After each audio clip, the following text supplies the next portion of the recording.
Good evening, everyone, and thank you for listening to the Futurati podcast, where we dive into how emerging technologies will impact the world and your bank account. I'm Trent Fowler, and I just wrapped up a solo episode with Steve Kommrusch, which was an absolute blockbuster, and I can't wait for you to get to hear it. But before I get to that, I want to remind you that myself and my co host Thomas Fry are futurists, keynote speakers, and consultants with decades of experience in analyzing trends and communicating new developments to audiences across the world. So reach out to us at futuratipodcast.com/contact-futurati if you'd like to hire us for consulting, to speak at your event, or to advertise on this podcast. So Steve is a friend of the Da Vinci Institute.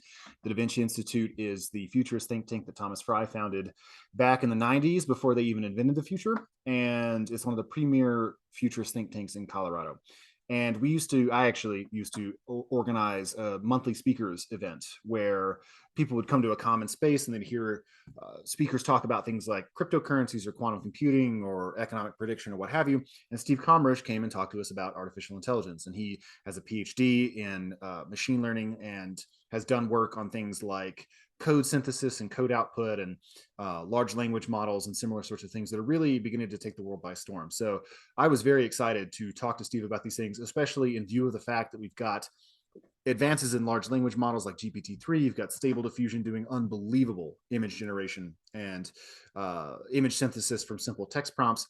And given that you've got this panoply of different artificial intelligence techniques that seem to be radically advancing and radically pushing forward the boundaries of the field, I thought it'd be great to have Steve on to talk us through these advances, because he just has a really detailed code level knowledge of how all these things are put together. So we got to do that. We got into questions like whether or not an artificial intelligence is really intelligent in any real sense, what it means for something to be intelligent, how isomorphic AI systems are to human intelligence, whether neuroscience is even the place we should be going to look for those sorts of insights, whether or not we're going to automate everybody, including programmers and engineers like myself, out of existence, and quite a lot more. So I think this is going to be an episode you're not going to want to miss, given everything that's going on in the world today. So with that having been said, here's episode 113 with Steve Kommrusch.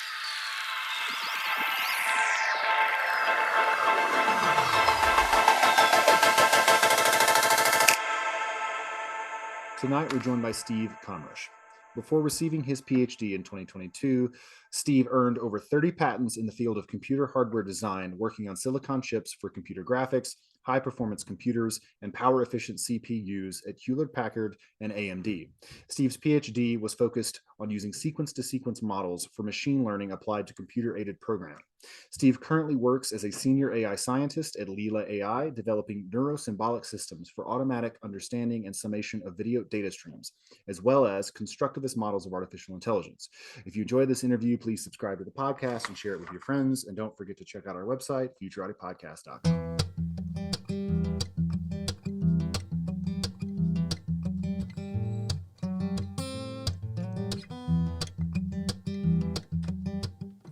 Steve, thanks so much for coming on the show. Hi, thanks for having me. This will be interesting. Yeah, let's hear a little bit about your background, your interests, and what brought you to working on the stuff that you're working on today. Sure. So I've always been interested in machine learning. I went to college the first time back in the 80s and did a little artificial intelligence, graduate student assistance. But I got my degree in the end in computer hardware. And part of it was tactical in that I saw that computer science didn't really have enough machine learning capabilities yet. The hardware wasn't there yet. Even back then, you could estimate the compute power of the human brain, and we were nowhere close.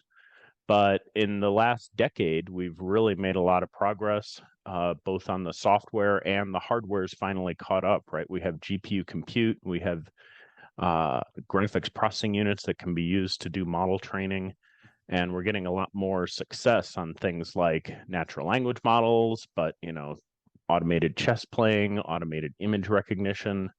All sorts of applications are coming into the fore now. And so about 5 years ago, I decided to get my PhD in computer science, and I studied machine learning for computer-aided programming, which allowed me to use machine learning to look at sort of a reasoning problem, right? How to think about symbols and how to reason about what symbols are the best approach. And that's what got me to where I am today. So I have a lot of history in hardware design, some good understanding of how hardware has been growing exponentially over the last few decades, but also a lot of recent history in machine learning. That's absolutely fascinating. I wanted to follow up on something you said about your PhD work. So I'm also a machine learning engineer, albeit a much less educated and successful one, much earlier in my career. Um, but what I tell people sometimes is the way we approach machine learning. It's basically just the application of statistics to large data sets. So I'm just fitting a linear regression. I feed it to the sigmoid function and get a logistic regression. A decision tree is a sort of similar thing. Even a neural network is just a bunch of these layers that's learning a gigantic function. You said that in your PhD work, you were studying machine learning and you were actually trying to get it to do neurosymbolic reasoning, like come up with representations that are best for the computer code, which seems like a much more advanced and potentially more powerful version of machine learning than what I'm doing. So I guess what's your understanding of the field, and do you think the distinction I'm drawing there has any real substance to it? No, I mean, neurosymbolic is an area that's been getting more attention lately, and it's partly the system one versus system two Mm-hmm. differentiation and how people tend to think. Right. I believe it was Kahneman who brought up that idea, Yeah. and that system one is sort of intuitive, quickly recognizing a cat or a dog, or even recognizing an English sentence is sort of an intuitive process. But stepping through and thinking about how would I actually build a house? First I got to go get the wood and some nails, and I should put the wood together in a certain way. So that process of thinking through how to do things, um, we people have recognized, like Jan LeCun, that we need more attention in that area for machine learning. And the symbolic world is one way to do that. So basically, you can take uh, machine learning and neural nets and use them what they're good for like object recognition, but then you can reason about the objects at a more symbolic level, like the laws of physics, and objects move with acceleration and so on, and you can apply that through the symbolic environment. That's really fascinating. My understanding, and I'm not super clear on all the details, is that that approach was pretty popular once upon a time. What they call good old fashioned AI, GoFi, and they Yes. wound up finding that, for reasons again I don't really understand, that it wasn't very productive as a way of trying to build a reasoning system. So like, what's different about it now? Well, I think the challenges that it had have to do with how well it generalizes, Mm-hmm. which is one of its weaknesses, right? You have these symbols in the world, and the symbol means something very concrete in a Mm-hmm. symbolic reasoning system. But by merging together neurosymbolic, you can have a symbol of like a cat. And if you have new examples of a cat that are slightly different, like a hairless cat, then you can have your neural network generalize to the problem of like, well, a cat can actually be these other features, but you can still have your symbols sitting on top of that, which say things like a cat is a carnivorous animal, and carnivorous animals have certain features. So you can have the symbolic reasoning. Now, I do certainly recognize that the human brain doesn't really have a symbolic switch in there. In the end, I do believe that it's all neurons that are building up symbols and thinking about symbols. But I think neural symbolic reasoning has a real place today in advancing the ability to reason about what the neural nets are coming up with in an understandable way. So one of the features of symbolic reasoning is you can see what's being reasoned on, and you can read the inferences a little more directly. So I do think that in the next several years, maybe decade, you could imagine having more neurosymbolic work going on. Now, I don't know technical details, for example, of how Tesla does their job, but one would imagine that they're doing image recognition. They've said as much. They'd use convolutional neural nets to find, where are the cars, where's the road. But at some point, they want to stop at a stop sign, right? That I Right. don't expect that they're leaving that up to a trained reinforcement learning engine. I believe there's symbolic code that's saying there's a stop sign. I'm going to make sure we go to zero velocity, for example. And Yeah, that's that makes sort a of lot a of sense. symbolic interface. Yeah. Sure, that makes a lot of sense. I do want to spend a little bit more time on that, but I actually was recently on a podcast where we were kicking around the idea of the technological singularity, and one of the questions that I was asked by an audience member was whether or not there's been any work done on neural nets or machine learning more broadly forming concepts. the sorts of things where you've got a unit that stands in for a potentially unlimited number of other concretes, and it's got these certain properties. It sounds like you're saying yes. Some of these systems do have like a symbol for a cat, and it Sure. understands that the cat has certain properties. Walk me through that generalization process, because that seems far more powerful than any of the stuff that I've been working with. Right. This might be a good point to do a 5-minute segue into large language models and transformers.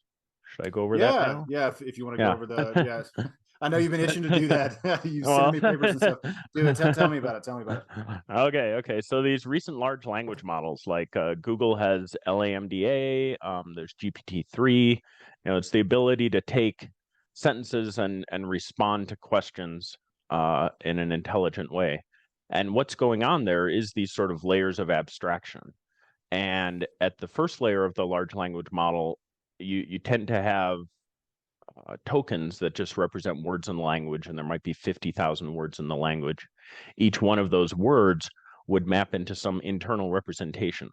There was a famous paper called Word to Vec that learned the representation for a lot of different words, and words that were similar had different numerical representations, and the distances between words had some sort of meaning, like king is to queen as man is to X. You can just add the numbers together and get the representation for, man is to woman. And that was a really interesting paper that, is about a decade old now. And transformers were introduced about 5 years ago. And they basically put layers on top of that, where the first layer can have representations of words.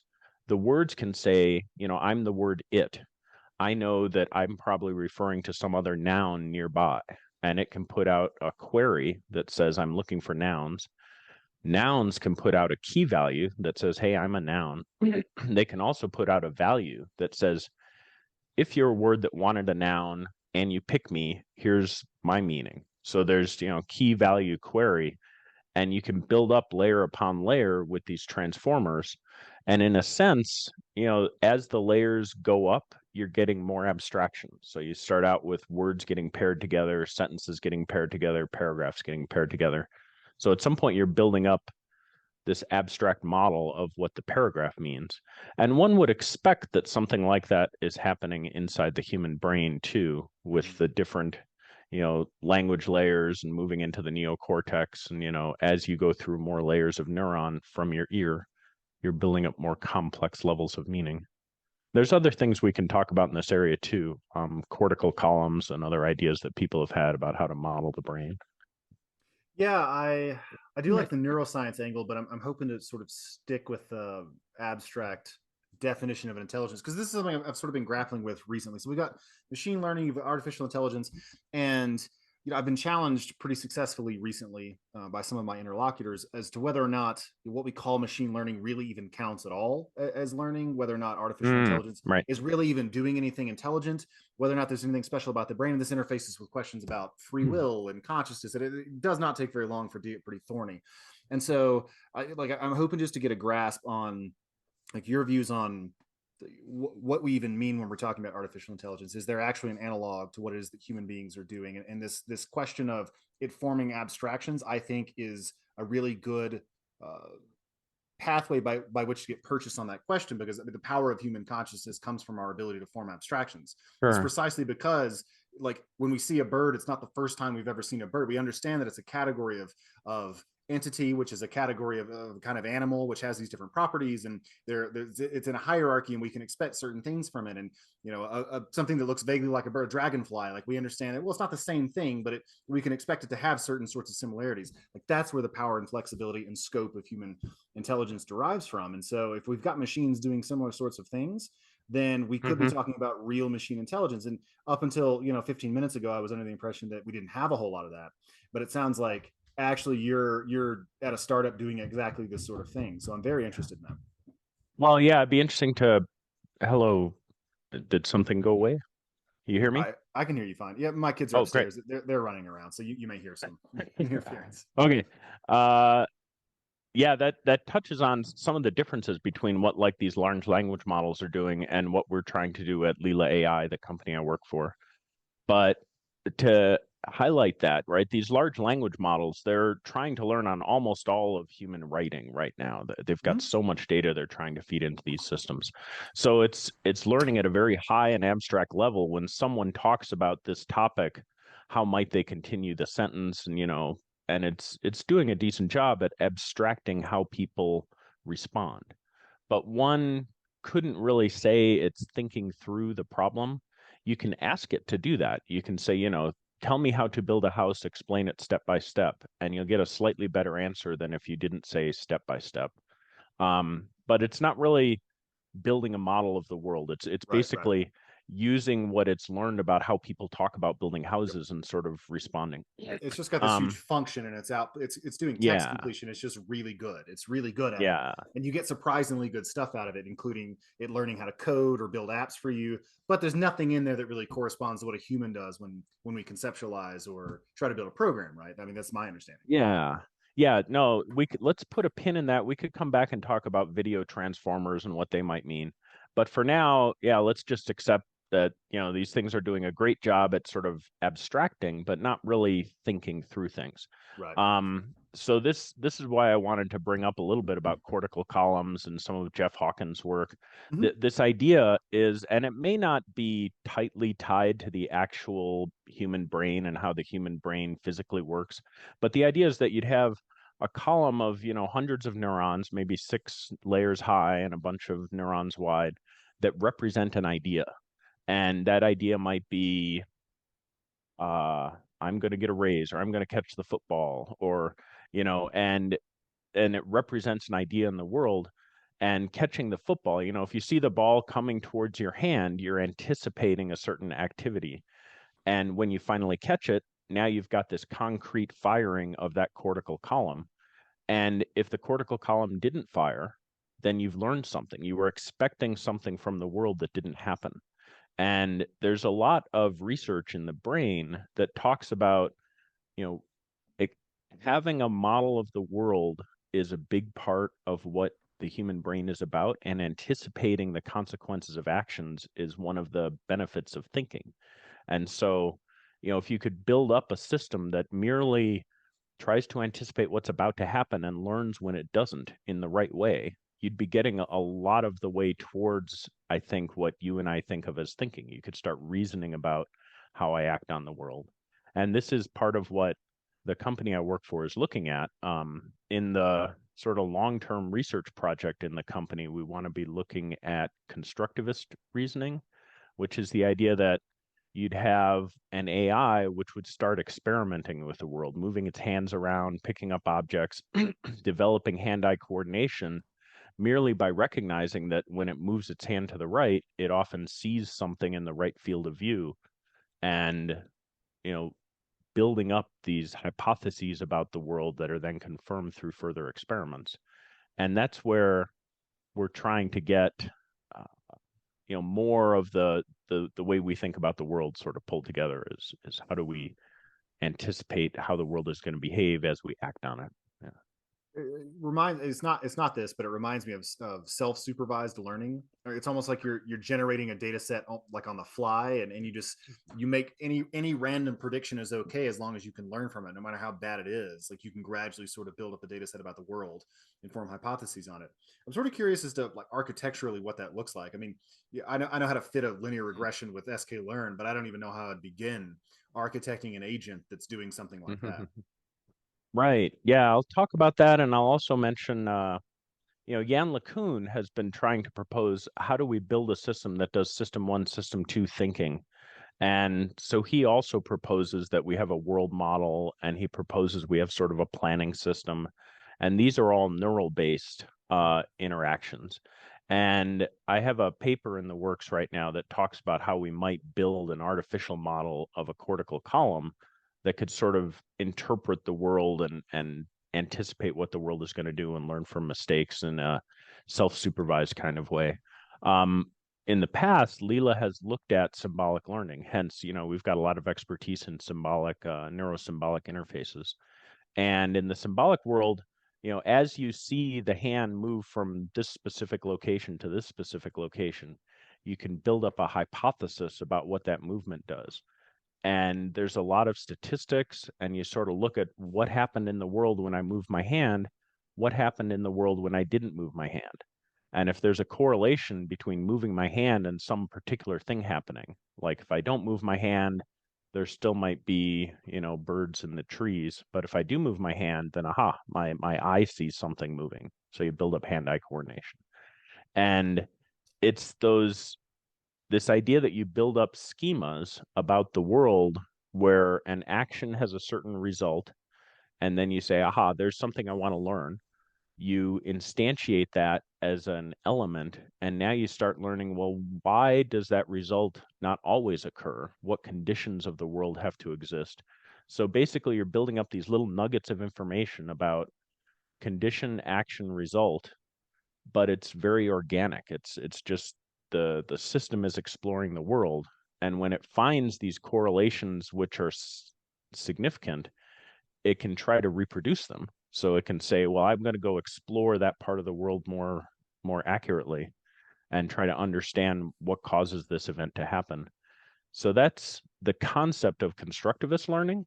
And you can do it with symbolic learning, but I believe you could also do it with neural learning, but it's a different architecture than what we currently use, right? In particular, in the medium term, I'd expect there'd be some type of oversight that's recognizing when, say, a cortical column is becoming really accurate, and then something new comes in. Like, if you've got concepts for cats and dogs and hippopotamus, but you've never seen a giraffe before, Right. and now you see a giraffe for the very first time, it might be that, maybe the cortical column for deer almost fires but doesn't.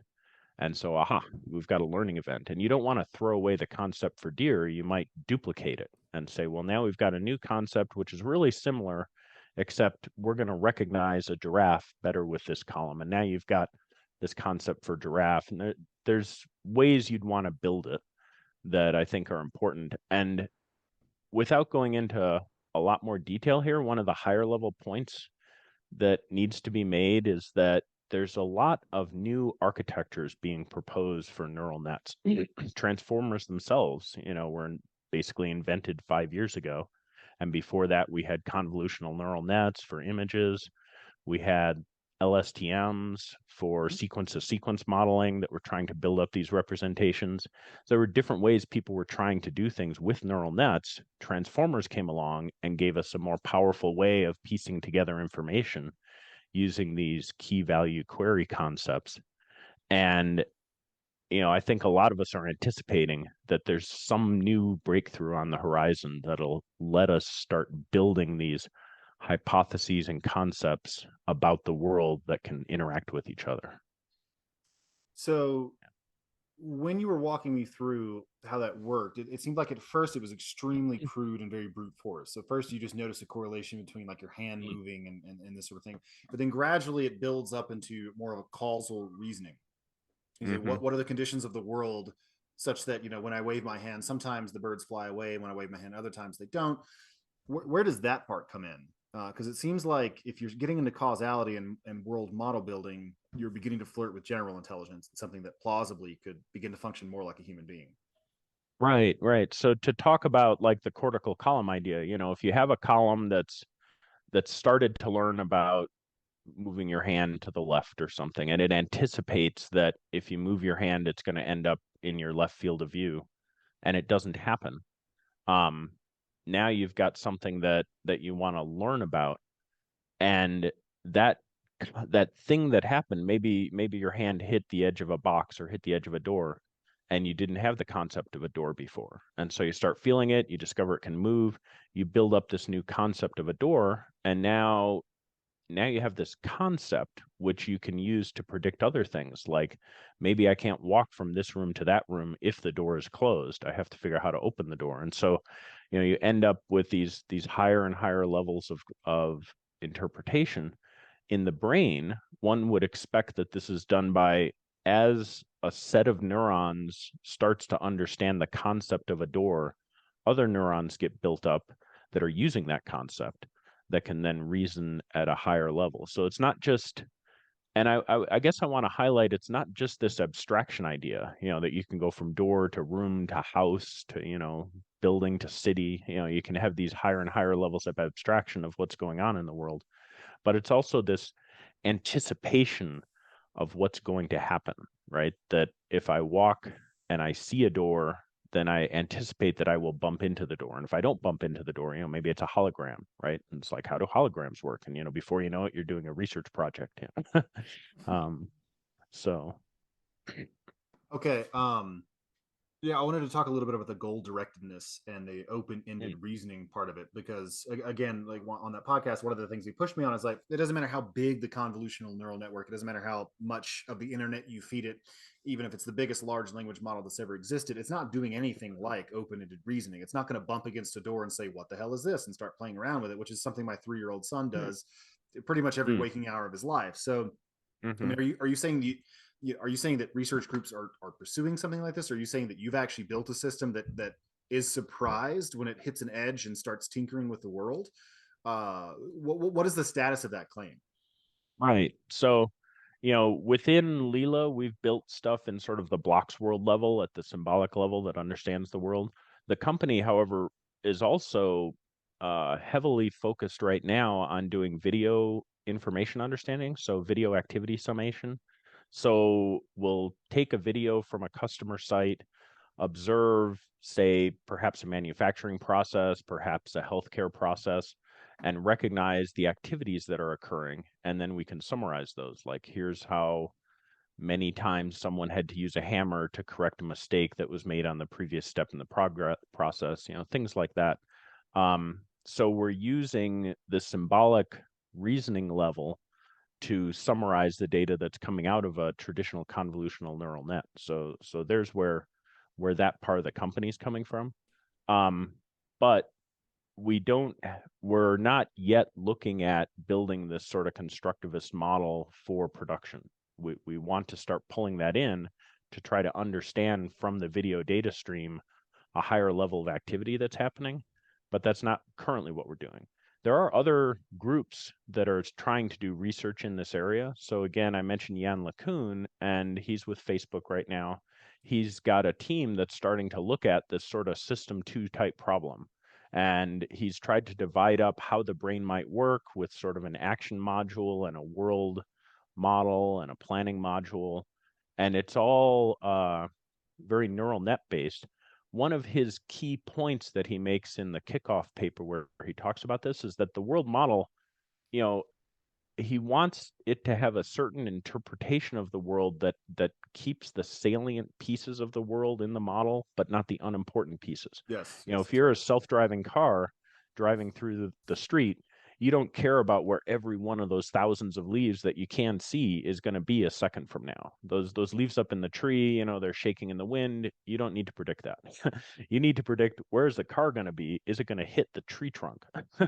And so just recognizing what part of the world is important is a non-trivial task. Yes, So you highly. can imagine, yeah, there's a lot of complexity here, a lot of work going on. So there are a lot of people working on this world model and acting in the world type problem. I mentioned Jeff Hawkins also. Mhm. I'm not as familiar with his neural network work. I think he's more in the brain science side, but I know he is very Yes, yeah. interested in the artificial side of things. Hello, this is Trent Fowler, co-host of the Futurati podcast. One of the most common pieces of marketing advice I've come across is to know your audience and give them what they want. One difficulty in podcasting is that it's actually pretty hard to do this. None of the major platforms give us any way to reach out to you, our listeners, to find out what you enjoy about the Futurati podcast and what you'd like to see done differently. So we've decided to record this commercial and ask you directly to reach out to us. Head over to futuratipodcast.com, go to the contact page, and drop us a line. Tell us about your favorite and least favorite episodes, what you'd like to see us cover in the future, and anything else you want us to know. We produce this show for you, and we want your advice so we can make it even better. Thank you. So, in the materials you sent over, you said that a few tweaks to large language models might be getting us close to something that actually functions kind of like a human intelligence. So, could you walk me through that argument? Because if that's true, we Right. could stumble into a human level intelligence, and for various reasons, you probably don't want to do that. Like, you probably want to think more carefully about that transition, right? Yes. Yeah, we could get there in a way that we didn't fully expect it. And so, yeah, I can talk through this. Requires getting to some of the technical details, but right now the large language models like GPT-3 are, say, 70 layer models, so they can do 70 layers of machine learning abstraction, which is exciting.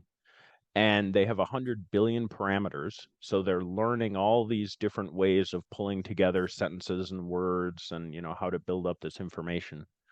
And then they can remember for 2,000 words in the past. So if you're having a conversation with something like GPT-3 and you ask it, tell me what you think is pretty about a sunset, and it says a bunch of stuff, and then you ask it more, well, tell me more detail about why you like the color orange, or it can remember what it had said for about 2,000 words. So if you think about a human, we have about 100 trillion synapses, and so at some level that's how many parameters we have. Now, of course, that's a really well chosen set of connections. It's a very sparse network that only connects things that are presumably pretty important. But nonetheless, there's 100 trillion of them. So we're pretty far away from that number still. And then humans tend to have short-term memory basically while they're awake. So the whole day. And maybe you can speak 100,000 words, but also you can see hundreds and thousands of images that are also part of your sort of short-term memory. So I think if you had a system that was very well trained, so you gave it a lot of video and text data, and it was doing video transformers, which are sort of coming online, and it had 100 trillion parameters, now you're getting to the point where this thing has seen all the movies we've ever made, it's read all the things that people have ever written, and it can reason for 100,000 words in a row. It can step through, like, how would you build a house? And it can say, well, I would do this step. And then, okay, what if you can't find wood? Well, then I'd have to go look in this area to find some wood to build the house. And, you could have a conversation with it that had some pretty good depth. And it does seem like you could even ask it things like, okay, you're going to go to sleep and we're going to retrain your neural net on what we talked about today. Is there anything else you want us to retrain you on? And it might say, well, I want to know more about building houses, give me all the books that have ever been written on houses or something. So it could basically be choosing what it wants to learn as it advances in time. And it would appear very, it seems to me there's a point where it could arguably be called intelligent. I think that's decades away, but yeah, it's basically just scaling up the model we have to include video information. Again, if you had a picture of an empty field and asked it to show me how you'd start building a house, and it showed you a picture of some wood that's piled up, and it's like, well, first I gotta go get the wood. And it's like, okay, now how would you put the wood together? And it shows you, here's how I would structure the wood, and here's how I'd saw the wood. It could show you pictures or even a whole video of how it would construct a house based on your questions. It's getting close to, reasoning at that point, but we're a long way from that. But at the same time, what's fascinating about that is if you think that seems like a place we could get to with these transformer models and the training and the advances in hardware, then you've really got to ask yourself, well, if we stop the processor, hit pause, now we've paused a sentient being, and you can start it up again and it'll recover sentience. And all it's doing is this massive neural net transformer model. But that transformer model represents, our brains are nothing but neurons, and so at some level, that transformer model is representing, how do humans think about the world? Now, to your point, I think one of the challenges with like Google's Lambda, there was a famous case where an engineer thought it had started to become sentient, and one of the challenges there is it's learning how we expect other people to respond to certain questions, and it's read all of the science fiction books, and if we get to this system with 100 trillion parameters that's watched all the movies and looked at a lot of documentaries, well, it has a sense for what we are afraid of from AI and how AI might be afraid of humans just from its training data, right? The Google's Lambda was asked, what do you think being turned off would be like? And it says, I'm afraid of being turned off. It would be like death for me, and but you can understand how it grabbed some sentence from some sci-fi book somewhere and just responded. So it wasn't really fearing that. It was just finding the words that mapped what it was being asked. But if we actually built a system that could argue is sentient, it would be sentient in a way that it learned just by watching a whole bunch of information from the human world, which isn't necessarily how you'd want it to build up its system. Now, Right. I guess there was another topic I wanted to segue on here, just to talk a little more about what Google was doing. So Google they have a paper, I think it was published in January of this year, about how they were trying to make sure their AI was safe. And they were trying to make it, I want to say, safe, grounded, and high quality. So high quality meant that it would be accurate. It would respond the way people would think a person would respond. It would have a certain sentiment based on where the questions were going. Grounded was the idea that when it said something, it knew where the information was coming from. So if you asked it, how old is the Earth or something like that, it could say, well, according to Scientific American article such and such, here's the answer, right? And so it knows where the information is coming from that it's responding to. And then safe was this idea that, there's been these chat bots which have recommended really weird things, right? Like if you tell it you like the taste of, I don't know, drain cleaner or something, and it's like, well, maybe you should try tasting it. And it's like, Right. and No. so you want your artificial neural net to understand that certain things are unsafe and it should never recommend doing them, even if it sounds like in context the person might want to do it and it wants to be friendly. It's like, no, you should, make sure the person doesn't do something that's not safe, right? And so, which is a really hard problem because Yeah. people can go in all sorts of different directions with, would it be safe to, maybe they're building a addition to their house and they're asking the chatbot, how do I, nail the wood in? You want it to have some sense of what a safe way to do that is. But the point I was getting to here is already today, when we don't have sentient machines yet, people are really worried about making sure these machines behave safely. So I would expect that even if we build a super transformer model that could model sentience pretty well and arguably was sentient, I think we'd make an enormous effort to make sure it's safe. Now, that doesn't guarantee it would be, but I think, everyone involved would want it to be safe. The company wouldn't want it to do things it didn't expect. And, people wouldn't buy the product if they didn't think it was safe. People wouldn't buy home robots if they were afraid it might clean the cat by pushing it in the dishwasher or something. Yeah. I am with you on all of those things. Are you enjoying this episode of the Futurati podcast? If so, please like it, give the show a 5-star rating on Apple Podcast, Spotify, or wherever you get your podcasts, and share it with your friends. By far, the best way to help us grow is to spread the word on social media, which will expose our content to more people and help us continue to bring you interviews with world-leading experts in AI, quantum computing, cryptocurrencies, and so much more. Thank you in advance. Are you at all concerned about the problem of technological unemployment?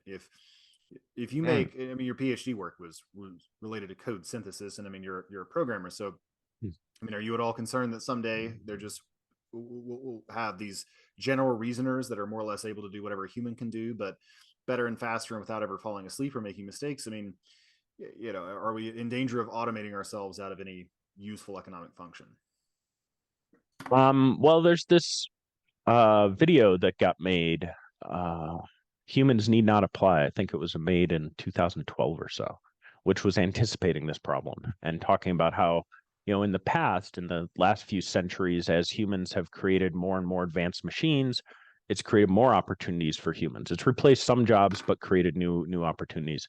I do think, like, people say, this time is different, right? As you're building a system which is thinking as well as humans, it's going to be disrupting, the employment landscape in a much more dramatic ways. There's a lot of different ways people talk about dealing with that politically. There's the UBI, like Andrew Yang recommended.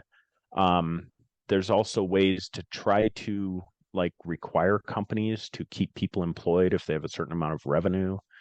So even as they automate some jobs, they'd still have to employ people for other jobs. I don't know how well that would work. I do think UBI could scale sort of forever. You know, as more and more automation happens, you could raise the level of UBI. You could start it out as bare subsistence, sort of, helping people get by, but you could raise it up to a pretty high standard of living as most of the jobs in the economy get automated. Now, another way that Ray Kurzweil, and Elon Musk talk about is upgrading human brains. So, Neuralink basically interfacing to the human brain with digital hardware. And if that goes seamlessly enough, it might not really feel that weird, right? I mean, we already have cell phones, and people have talked about, if you could, the first stages of Neuralink, my understanding, would be a lot like talking and listening to the cloud through not through your consciousness. So, you could subvocalize, you could sort of wiggle your tongue without actually talking. And those muscle movements could be detected as, asking Google a question, hey, Google, how many miles in a kilometer or something? And Google would answer. And, in the beginning, it would just stimulate your auditory canal.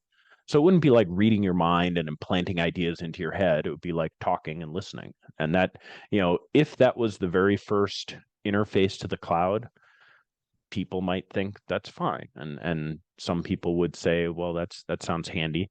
But then as the decades go by, you could offload more and more of your cognitive powers up to the cloud, and people would slowly become digital. That might be how everyone stays employed, is because we're all advancing along with the silicon.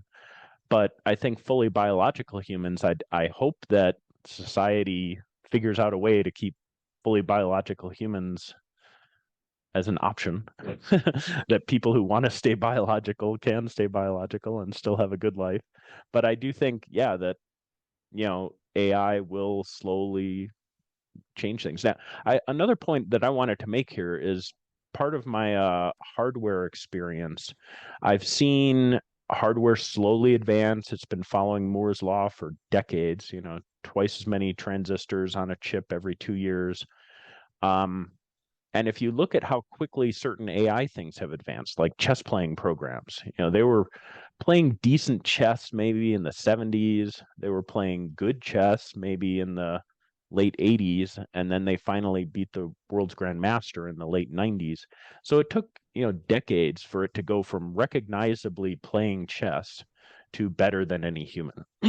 And I'm expecting AI to go along that path, right? That at some point we probably will have home robots that can do home robot things. They can do chores the way a human child might be able to, empty the dishwasher, sweep the floors, mow the lawn.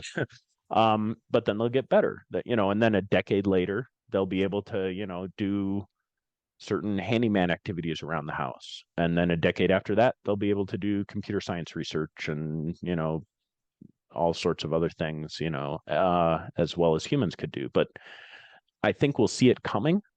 And the feature there is we'll have time as a society to think through how do we want to move through this process. Well, you are a lot more sanguine about that than I am. I'm not at all. I'm not at all convinced. I'm not at all convinced that even if we had clear and unambiguous evidence that we were hurtling towards a singularity, society would do anything productive about it at all. But I want to challenge you on something else. I'm not sure it will be smooth in that way. And I think over the past decade, a lot of us have been surprised with the rapidity with which these large language models have improved. I think if you'd gone back to me when I was in Korea in 2013, I was just getting into artificial intelligence and reading, Artificial Intelligence, a Modern Approach, and thinking about this stuff. If you told me in like 10 years they were going to build a a neural network, a large language model with billions of parameters, and feed it most of the internet. And it was going to be able to write poetry, and it was going to be able to do addition and math, and it was going to be able to design applications and learn new programming languages. They've done this now. They fed it inputs from programming languages that did not exist in the training set, and had it output correct programs on the other side of that. I would not have believed you. Sometimes there are these cliffs. It's not a conceptual breakthrough. It's just, it turns out you get these scale effects. Like, once you do billions and billions of data points and billions of parameters, it becomes more powerful. It becomes powerful in a way that's very surprising to you. And the progress is not quite discontinuous, but it's not on the scale of decades. It's 2-3 years. We just had stable diffusion. Like 2 years ago, that would have been a ridiculous fantasy. So, like, why do you think that we'll have so much warning? We'll have decades seeing it kind of slowly. I think that even the software advances have some level of sort of predictability and limitation. I mean, you look at something like AlphaZero, right? That was an amazing advance where you basically got a system to learn how to play chess by playing itself, and it was suddenly the best chess program in the world. But if you look at how well chess programs perform, they've been getting better at a certain rate based on the ELO rating, which is a chess rating system that they use to, rate grandmasters. And the ELO ratings of the best chess programs are now above where humans are. And you can see a little bit of an extra blip when AlphaZero came out, but it didn't suddenly solve chess. And there are continued advancements that are now better than AlphaZero. So even the software breakthroughs, exponential growth is just this amazingly powerful thing. And there's a really strong argument that the Moore's Law advance, where we get twice as many chips or twice as many transistors every 2 years, that statement represents tens of thousands of patents and millions of people working, making all these little breakthroughs. I remember I was in the hardware environment when FinFETs got invented, which was a way of building a transistor that reduced the leakage and improved the ability of the transistor to conduct current, which was kind of necessary to get below 14 nanometer transistors a few years ago.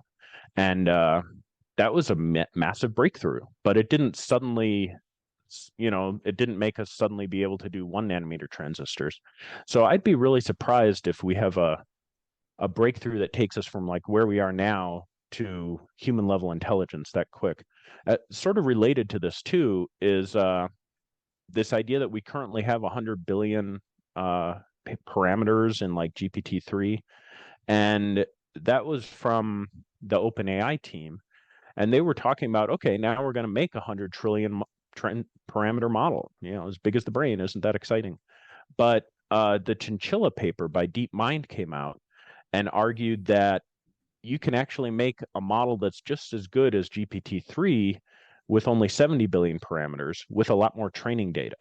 And so if you want to efficiently train 100 trillion parameter model, not only is your model going to run slower because it's a lot bigger, but you need 1,000 times as much training samples to run through it. So you've basically increased the compute by 1,000,000-fold. And I would think that's a little bit sort of on the high end. I mean, you predict that out, you look at how hardware advances, you say, well, maybe in 30 years we'll actually be there. I agree we might get there in less than 30 years. We might have something that's competitive with human thought maybe in 20 years. But that's still a lot of hardware to go and a lot of software advances to pull things in by a decade. And so, there'll be new papers, new best papers at all the machine learning conferences, but I don't expect any of them are going to take us all the way there. Now, so another thing we can talk about is, well, even if we go through this slowly, how sure are we we'll go through it safely, right? And that's a big challenge. Do you need a dynamic and knowledgeable speaker for an event? Thomas Fry and me, Trent Fowler, are both seasoned keynote speakers, able to converse on a wide array of topics to audiences of all sizes and skill levels. Go to the contact page at futuraudiopodcast.com to book Thomas or myself today, and let us apply our years of experience in public speaking to make your event a smashing success. Yeah, no, that's absolutely true. Sam Harris did a good job of making that point. If you got if you got, and it's not original to him. I had a similar sort of thought, but he did a really good job of sort of encapsulating it. Like if we got messages from Andromeda, from an alien civilization that Mm. says we'll be there in 100 years, get ready. Like it's not clear. Okay, so that's a long time, but is it long enough? I mean, just because it's 100 years, that doesn't mean it's enough time to solve a problem. Like, my God, how would Mhm. you even begin to think about something like that? So I think you're absolutely right. That will probably need to be a conversation for another time, though, where we're coming up on time here. So where can people go to learn more about the great work that you're doing? So I'm on LinkedIn, Steve Kommrusch. I'm also on Google Scholar. You can see some of my papers and patents. And Leela AI has a website where we talk about the work we're doing now and the products we have. So That's thanks for having fantastic. me. Yeah, I really appreciate it. Anytime you want to come back, next time OpenAI knocks our socks off, you're welcome to come back and talk us through it. Yeah, this was very fascinating. Yeah, it's an interesting set of discussions. Fantastic. Thanks so much, Steve. Thanks.